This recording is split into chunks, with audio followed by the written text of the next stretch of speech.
And here in the studios in Nigeria's capital, Abuja, I have Honorable Jonathan Asake, who is the president of the Southern Kaduna People's Union, otherwise known as SOKAPU. He was a former member of the House of Representatives. Let's begin from home here. Honorable Asake, you want to give us a narrative of the state of things in Southern Kaduna. Thank you for having me here. The state of things in Southern Kaduna, I can only describe it this way, that Southern Kaduna is currently under siege by armed militia that continue to invade our communities across the local governments, starting from Chukun local government, where we've had over 18 communities invaded, people killed, maimed, women raped, others abducted, and displaced into other communities, into neighboring communities, only waiting for those communities to be further invaded, and they are further displaced. The same thing goes with Kajuru local government, where presently over 30 communities have been invaded and displaced into neighboring communities and into suburbs of Kaduna, because these two local governments have a common border with Kaduna metropolis. Now, the same story with Zango and Katab local government, Kauru local government, Jamaa local government, Kaura local government, Sanga local government, and of course, most of the local governments that constitute Southern Kaduna. The story is the same, where these invaders come oftentimes by night and they kill mostly women and children. Women and children. And these mostly are farming communities. And so they go to the very vulnerable communities, those communities that are detached. And they target very soft targets also, oftentimes. And that is why most of the victims, the casualties, are always women and children in the majority. And so this is the story very regularly across Southern Kaduna. So it has become a sing-song that you cannot, in Southern Kaduna, you cannot sleep with your two eyes closed. Never. Where are the security people? Where I know I was reliably informed that Southern Kaduna is now under the jurisdiction of the 3rd Division of the Nigerian Army. Is that so? Yes. We used to have roadblocks by the military. But recently, before the new wave of the attacks, most of these roadblocks were removed. We don't know why. And so oftentimes, when these invaders invade the communities, they oftentimes come by night or very early morning hours when people are sleeping. And they continue to hack down people in their sleep. You must have been seeing the gory pictures of the casualties of these attacks, mostly the women and the children. But most of these pictures are never shown to the public. They are too gory. They are too gory. Yeah, we have them. To be shown. We go, you take them, you won't believe that in the Nigeria of 21st century, that will have a situation where you have people that will sit down and plan to just go and attack other people in their sleep. They have never had a quarrel before that time. They have never known anybody in that community. And so when we begin to hear the narrative that it is communal clash, or it is farmers and herders clash, or it is reprisal attacks, it baffles every one of us that know what is going on. Because these invaders invade these communities and they move out and look around the hills or the forest. It is only when the youth of the community go after them in the break of the day that you see the security coming in. And it is those same youth that are going after the invaders, not the security, that will be arrested as the aggressors and thrown into detention. While those aggressors, those invaders will still look around, waiting and planning just to come back for another invasion. A very good case happened just last week in Zango, where they invaded the community and they were still looking around. When members of the community went back, some members went back to see the level of carnage, they were attacked again because the invaders were looking around and there was no effort whatsoever by the security to chase them out. Which meant that the first attack, the people didn't call in the security. The security now, you said army roadblocks have been removed. Yes. Is that why the attack is now so frequent? Well, were the roadblocks a kind of deterrent? Well, the before? roadblocks, because, you know, passing with some of these dangerous weapons, even though we know most of them, they don't use the normal routes, but a lot of them normally come on motorbikes. They will line up on motorbikes. And there's supposed to be curfew in southern Kaduna. Now, that is a different part of the story. In June 10th, precisely, a young teacher was slaughtered in his farm. It's a young teacher with 2 children. And his corpse was deposited by the riverside. And at the wake of the day, the youth of the area and the women now found out that, look, there has been one case too many in this locality of these isolated killings. Even the chief of the area, the paramount ruler of Atap Chiefdom, his younger brother was slaughtered in his farm not long before that incident. So they were protesting, but the security, alongside the Commissioner of Internal Security of Kaduna State, visited the area.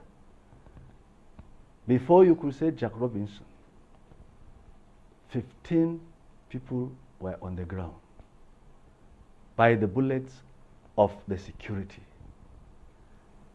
And one person died instantly. A lot of them were wounded. They are still receiving treatment. Why was that? Why? No, because they were protesting the killing of one of their own. And it was not a violent protest. But at the end of the day, what we thought was the government of Kaduna State will now set up a machinery to find out what led to the killing of that youth, to fish out the perpetrators and bring them to book, to justice. But what the governor did instead was to impose a 24 hours curfew within that local government. And as I'm talking now in this studio, over 7 weeks running, the people of that area, who are mostly local farmers, are under 24 hours curfew. You can go out to your farm. Many have attempted to go to their farms and they have been arrested, detained. You can't do anything. Okay, great. And upon this came the latest attack. Okay, would come back to that and you talk more on it. David Otto, I'll come back to you the moment to take some messages. So, what are the underlying factors that could have given rise to this invasion, to the incessant killings that is almost every day now, withdrawal of the military and their checkpoints? Okay. You see, from his comment, he said the local communities, the solution lies with the local communities. That is where I disagree. I don't know a situation where you have constituted authority. We have the government in place. We have the security apparatus. And here are communities that are being invaded. And the basic function of any government in place, if that government will have its own legitimacy, is the protection of lives and property and the welfare of the people. Now, when people are being attacked by night, the person who is attacked, I've told you, is these vulnerable communities. The person who is attacked is not armed. If our communities today are allowed to bear arms, these attackers, you won't see them the next 2 days. Ditto for all communities in the Middle Belt, because it's not only Southern Kaduna. In Plateau is the same problem. In Benue is the same problem. Niger is the same problem, and all over. Now, these attackers know that they find communities that are not armed, so they cannot defend themselves. And because the communities are not armed, and the persons whose responsibility is to defend these communities is the constituted authorities. But oftentimes when these communities are attacked, when the police come, they come either late, when the attackers have finished what they are doing, and run into the nearby forest, and they look around there, and when they are told to go after them, they will tell you, we have not been given the command to go after them. But when they see the youth that are ready to go after them, even with their sticks and matches, and bows and arrows, they are the ones that will be arrested and detained. So this is a situation where you can't explain. So when somebody says, oh, it is the communities, that I now realize that is why this very false narrative, very deceptive and misleading narrative of herders farmers clash or communal clash or reprisal attacks. These are all the various narratives, but none of them defines the real problem. I know yesterday you had a high-powered ESCO meeting with the elders of Southern Kaduna. What have you been able to pinpoint why you're being attacked? That is what Because this is almost becoming like a genocide now. That is what I am saying, that everyone is asking the question, but we have come to find out. Since these invaders invade our communities, they kill people in their hundreds, in their sleep, and the very government will call it herders farmers clash. Those people that come to kill, they don't come with cattle. It is only when they have killed and chased away people that they come with cattle from only God knows where. Those people that are killed, you have seen the gory pictures. You see children, 3 months old, women, pregnant women, ripped open. Are they people that are killed in their farms? Do they look like people that they are killed in their sleep? Where does hope lie for the people, for Sokapu? Well, for the conspiracy against the people of Southern Kaduna, which I can say, hearing the narratives coming from the government that should protect the people, hearing the statement coming from Garba Shehu, representing the presidency, hearing the utterances of the governor of Kaduna State, suggest that the people of Southern Kaduna must cry out to the wall for help. We are under siege. Ethnic cleansing is going on. Contrary to what David is saying, there is no community attacking any other community. I keep saying, and I insist, in Southern Kaduna, we have about 67 ethnic nationalities under Sokapu. And we also cohabit that part of the state with people from other parts of the country and even outside. Different nationalities. Yorubas are there, Igbos are there, Efik are there, Ijos are there, and the people have never had any problem, any clash with anybody. People can take a trip there. You can go there with your crew and find out. The people that are staying there will tell you. So when I hear this narrative that communities, contrary to what he is saying, people come from outside and collaborate with people that are within that locality, and they massacre people in their sleep. And we want to. So there is insider collaboration. There is. Let me tell you what is happening. We have gone round all these communities that have been displaced to provide relief material, because the government of Kaduna State will not just allow the constitution of a former IDP camp where people can be cared for, their medication, their food supply, and other necessities of life. So most of these people that are displaced only stay with relations in other communities. That is the story. And so we will not allow them to die of hunger. So we in Sokapo, we cry out. Faith-based organizations, good-spirited individuals come to our help so that we give them food and other necessities of life. But for one to say that this is a clash between two communities is being economical with the truth. The governor of Kano State just recently cried out that the Fulani herdsmen that are coming from outside the country into Nigeria, they come in heavily armed.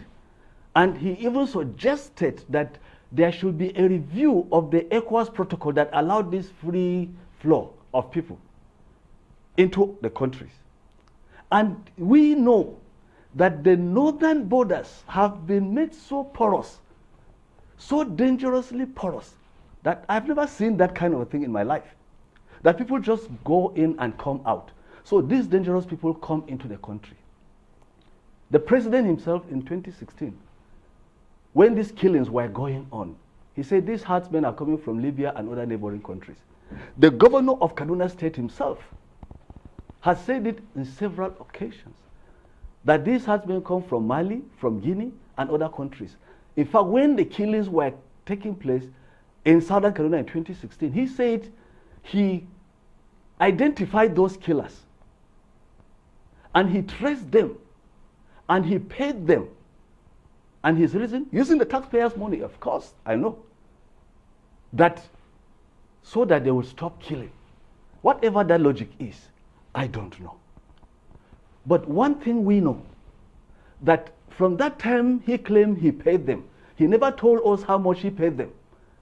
But he told us that he paid them so that they will stop killing. But the killings have not stopped. Instead, the killings have increased. Like I just said here, people are being invaded on a daily basis. But let me tell you why these killings are going on. To change demographics. We know from what we are seeing that communities are displaced. If there is a rule of law, if there is orderliness, when somebody goes into your house and kill your children, rape your wife, and chase you out, if there is law, some authority should come and apprehend that person, bring him to justice. But there are several communities in our own communities now in southern Kaduna that have been so chased out. They have been so killed, buried in mass graves. And they are staying out. They cannot go back to those communities. They cannot go to their farms. Mind you, they are farming communities. And they are facing serious hunger. Yet we have authorities in place that have not made any attempt to chase those people out. And these are foreigners. These are the local Fulanis that we have. I used to say that no, they are not to be blamed on this, but we found out when I kept going around the displaced communities, when we were providing relief materials for them, when I asked them, do you know the people that are doing this? They say, we know the people that are collaborating with the people that come to kill us. The local people, they have local Fulanis that have become so criminalized, they connect and call in the invaders who come on motorbikes, and they come and do the killing. And then they go. And then we begin to say it's farmers. But when they have done the killing, then you will now see strange people coming to occupy those communities with plenty of cattle that you don't know where they are coming from. And they occupy the community. And yet the authorities will look at them and will begin to speak all the grammar. Oh, it is cattle rustling. When this commentator here mentioned that the communities, the natives rustle cattle, who knows about the business of cattle more? The real cattle rustlers that we know from the time I was a child are the Fulani people themselves who rear cattle. They are the real cattle rustlers. So even our people have gone into cattle rustling, but when you dare it to, they rear cattle. When you dare to rear cattle, they will come and pack it in the night. They are the same people. When they invade your communities, they kill, they rape, they maim, they abduct, and when they see you with this cattle, they pack them away. So I don't know where this concept of cattle rustling that is causing the communal clash is coming about. This is ethnic cleansing going on in our communities. This is a change in demographics and taking over of our lands. Where lies the solution now?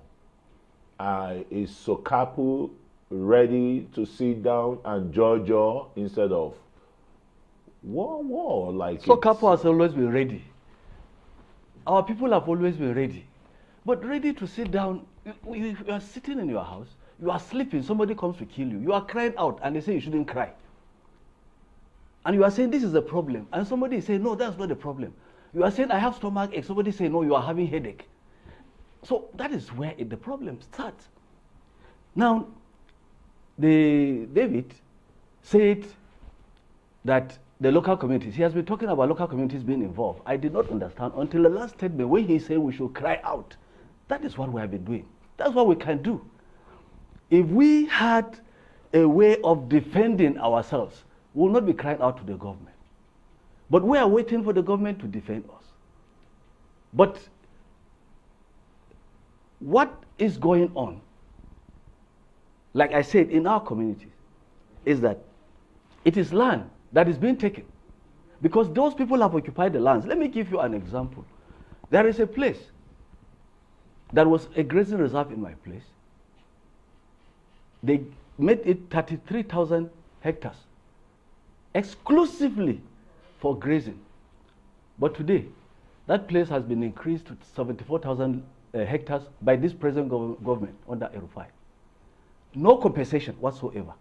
The local farmers there, the natives who have land there, as of the last count, 67 people have been killed trying to get back there to farm. They are not allowed. It is exclusive for Fulanis. But that was supposed to be a grazing reserve. In fact, it is the fastest growing town right now in the entire state with all the infrastructure.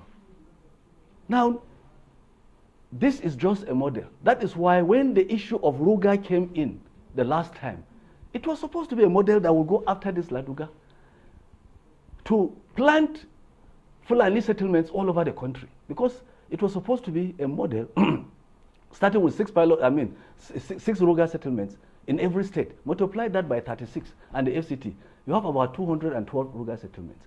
Now, this particular Ruga settlement that we have in Kaduna State, that the land was taken over without compensation, has now metamorphosed they have a district head. They are demanding for a political constituency. That is what will be replicated all over the nation.